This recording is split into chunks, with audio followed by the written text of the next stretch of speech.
नमस्कार मेरे प्यारे विद्यार्थियों, कैसे हैं आप सभी। उम्मीद करता हूं बढ़िया होंगे, शानदार होंगे, जबरदस्त होंगे। पढ़ाई वढ़ाई एकदम शानदार चल रही है आपकी और बोर्ड की तैयारी एकदम शानदार तरीके से चल रही होगी। जैसा कि मैंने आपको बताया था लास्ट लेक्चर में, जिसमें अपन ने शानदार तरीके से एक एक्सरसाइजेस करी थी, उसमें किसी को कोई दिक्कत कोई परेशानी नहीं होगी। आई होप, ये मैं मान के चलता हूं। ठीक है, अब जो आपने जो थ्योरी थी वो भी आज आप पढ़ के आए होंगे, जिससे अपन को बहुत सहायता मिलेगी आगे जो नेक्स्ट क्वेश्चन अपन करेंगे। ठीक है, तो आज अपन जो कल के जो अपने 5 क्वेश्चन बच रहे थे, जो कि अच्छे लेवल के क्वेश्चन थे, मैंने जो कल 5 क्वेश्चन कराए थे वो इतने हार्ड नहीं थे, लेकिन जो आज क्वेश्चन है वो थोड़े अच्छे लेवल के।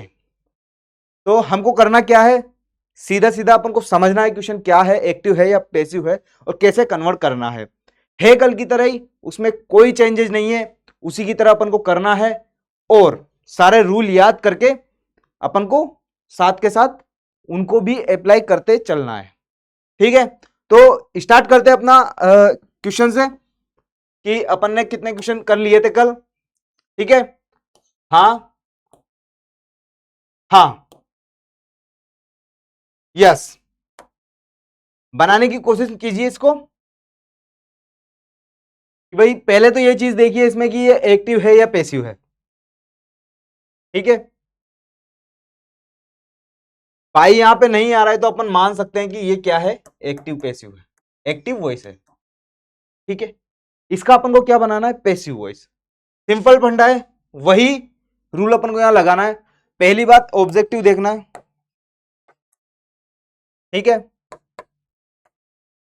द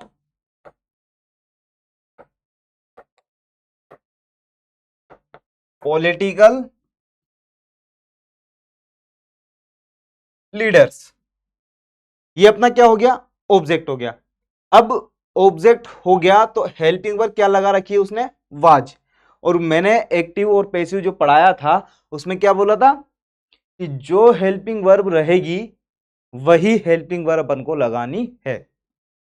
आई बात समझ में? जी सर, आई। तो अब ये पॉलिटिकल लीडर्स, लीडर्स में काफी सारे हो गए, मतलब प्लूरल हो गया ये। अब प्लूरल हो गया तो वाज की जगह क्या आ जाएगा, वर आ जाएगा सर। ठीक है, अब इंटरव्यूइंग, अब इंटरव्यू में आईएनजी लग रही है, आईएनजी का बी का कौन सा फॉर्म होगा, फोर्थ फॉर्म, तो आईएनजी का भी अपन ने बिंग लगा दिया। अब इंटरव्यू, इंटरव्यू की थर्ड फॉर्म लगा दो यहां पर, इंटरव्यूड। आया समझ में? अब बाद में क्या करना है, बाई के साथ द सोहन। मेरे ख्याल से आपको यह चीज समझ में आ गई होगी अभी तक, जितने भी मैंने क्वेश्चन कराए हैं उस हिसाब से आपको सारी बातें समझ में आ रही होगी डेफिनेटली। देख लेते हैं अपन इसको, कौन सा ऑप्शन अपना सही होगा। The political leaders were being interviewed by Sohan, मेरे हिसाब से तो फर्स्ट वाला सही है। ठीक है, the political leader was being interviewed by Sohan, was आ गया, क्योंकि यहां पे तो ये बहुवचन है ना, तो बहुवचन के साथ हम किसका यूज करते हैं, वर का। इज आ ही नहीं सकता, आर आ ही नहीं सकता, तो ये दोनों तीनों क्या हो गए, गलत। A number is a correct answer. ठीक है बेटा, समझ में आया? जस्ट ऐसे के ऐसे ही आपको बनाना है बोर्ड में, कुछ नहीं करना है। ऑब्जेक्ट को सब्जेक्ट की जगह लाना है, सब्जेक्ट को ऑब्जेक्ट की जगह पहुंचाना है, और हेल्पिंग वर्ब है या तो वो जो रहती है उसके अनुसार लिख दो, या फिर सेकंड फॉर्म है तो उसको कंटिन्यूअस में चेंज कर दो, फर्स्ट फॉर्म या सेकंड फॉर्म को। सीधा सीधा फंडा है। ठीक है, चलो नेक्स्ट क्वेश्चन करो। हाँ, ये ही asked me to finish the work in time, बनाओ। 10 सेकंड का टाइम देता हूं मैं आपको, चलो आप पहुंच करके वीडियो बना लेना, मैं आपको सीधा बता देता हूं। अब ये जो सेंटेंस है अपने पास, ये है बेटा किसमें, एक्टिव वॉइस में। इतना तो आप समझ में, इतना तो आपको समझ में आ गया होगा कि एक्टिव वॉइस क्या है और पैसिव वॉइस क्या है। ठीक है बेटा, बनाओ। ऑब्जेक्ट देखो इसमें क्या है, देखो बेटा, इसमें ऑब्जेक्ट अपन ये भी ले सकते हैं और ये भी ले सकते हैं, ठीक है। अपन मी से बनाने की कोशिश करेंगे। अब मी से बनाएंगे तो मी ऑब्जेक्ट है, अब इसको सब्जेक्ट में कन्वर्ट करेंगे तो इसका प्रोनाउन चेंज होगा नहीं होगा? होगा ना। प्रोनाउन चेंज होकर क्या बन जाएगा? आई। अब आई चेंज हो गया। अब ये जो आस्क्ड है ये कौन सी फॉर्म है बेटा? ये सर है सेकंड फॉर्म। अब सेकंड फॉर्म है तो आई वाज आस्क्ड, थर्ड फॉर्म लगा दी भैया, आस्क्ड, और वाक्य जैसा का जैसा है। Finish the work in time by him. Change कर देंगे ना ही को जैसे ऑब्जेक्ट में लाएंगे तो प्रोनाउन चेंज होते क्या हो जाएगा? हिम हो जाएगा। ठीक है बेटा, इतनी बात समझ में आई? इसमें देख लो कौन सा सही है। आई वाज आस्क्ड, नहीं नहीं नहीं नहीं, डेट तो होगा ही नहीं ना, यहां डेट तो है ही नहीं, फर्स्ट वाला गलत हो जाएगा अपना। ही आस्क्ड से भी नहीं बनेगा। I was asked to finish the work in time, इसने ऑब्जेक्ट सब्जेक्ट को ऑब्जेक्ट में कन्वर्ट ही नहीं किया, लास्ट वाले में इसने करनी है। I was asked to finish the work in time by him. This is a D correct answer. Next बनाओ इसको। I am not going to tolerated this nonsense anymore. बनाओ बेटा, अच्छा क्वेश्चन है। हाँ बनाओ, वीडियो पॉज कर लेना, मैं बना रहा हूं, ठीक है। हाँ, अब इसमें अपने पास दो ऑब्जेक्ट हैं बेटा। इसमें क्या है? इसमें दो ऑब्जेक्ट है अपने पास, ये भी ऑब्जेक्ट है और ये भी ऑब्जेक्ट है। अपन प्रेफर देंगे अपने पास जो ऑप्शन है उसके हिसाब से बनाने का, ठीक है। तो उसके हिसाब से बनाने की कोशिश करते हैं अपन। दिस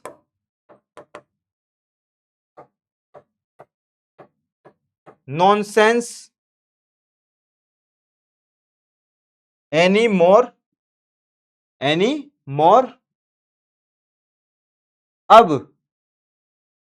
एनी मोर आई के साथ एम लगा रखा है। अब ये सिंगुलर है तो इसके साथ अपन को क्या यूज करना पड़ेगा? इज यूज करना पड़ेगा भैया, ठीक है। ठीक है सर, इज यूज करना पड़ेगा। और उसमें नोट लग रहा है तो नोट भी लगाना पड़ेगा। अब उसमें गोइंग है तो गोइंग की जगह आईएनजी की फॉर्म क्या हो जाएगी? बीइंग। क्या हो जाएगी? बीइंग।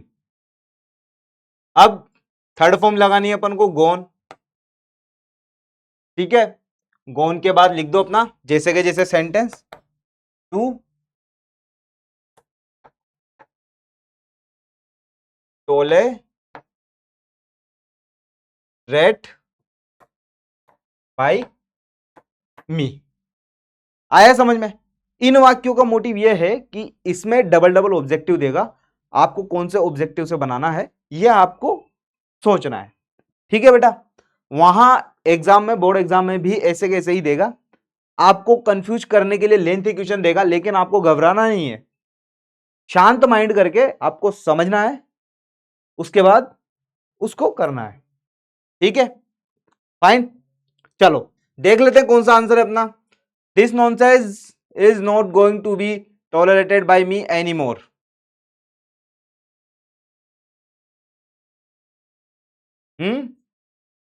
अपन इस एनी मोर को अपन लास्ट में भी लिख सकते हैं, बाय के आगे भी लिख सकते हैं, यहां भी लिख सकते हैं। बाकी अपन इसको कहां लिख लेते हैं?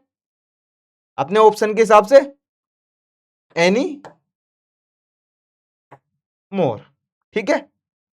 हाँ ठीक है।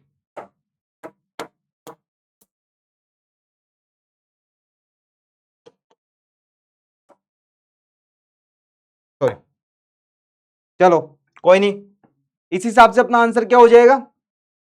This nonsense is not going to be tolerated by going, going तो होगा ही नहीं ना भैया, गोइंग तो होगा ही नहीं, ये तो अपन भी जानते हैं, गोइंग तो होगा ही नहीं।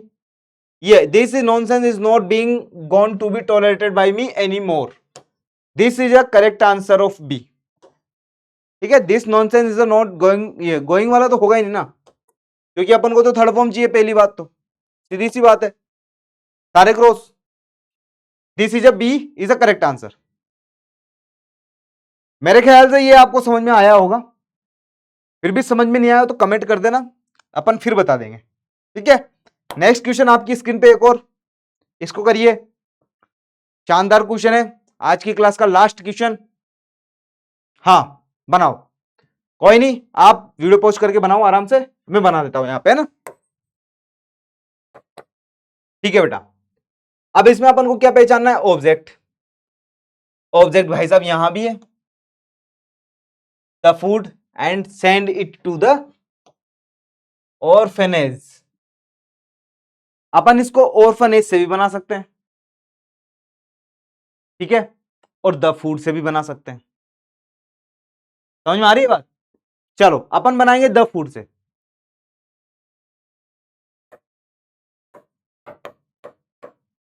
द फूड सेकंड फॉर्म है, द फूड है तो वाज आ जाएगा, कुकड,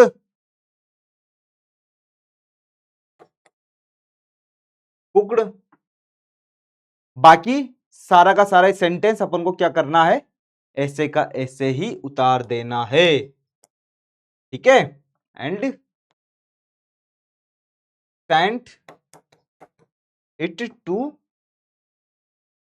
द ऑर्फनेज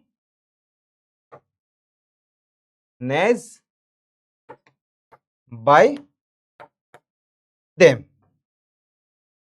ठीक है बेटा, समझ में आया इसका क्या है, क्या मीनिंग हुआ, मतलब क्या है, कैसे बनाना है, समझ में आया ना। देखो कौन सा है इसमें, दे फूड कुक्ड, ये तो पहला वाला तो होगा ही नहीं, क्योंकि ये तो दे से स्टार्ट कर दिया इसने, सब्जेक्ट से स्टार्ट कर दिया, जबकि सब्जेक्ट से तो स्टार्ट होना ही नहीं है, होना है क्या, नहीं।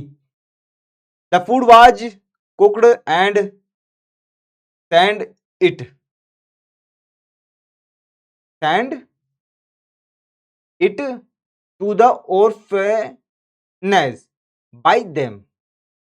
मेरे ख्याल से ये वाला सही होना चाहिए, बी वाला, बी वाला इसलिए सही होना चाहिए क्योंकि इसने द फूड को, द ऑब्जेक्ट को सब्जेक्ट में कन्वर्ट किया है, और यहां पे हेल्पिंग वर्ब भी वही लिए, वाज, कुक्ड भी सही है, and sent to the orphanage by them.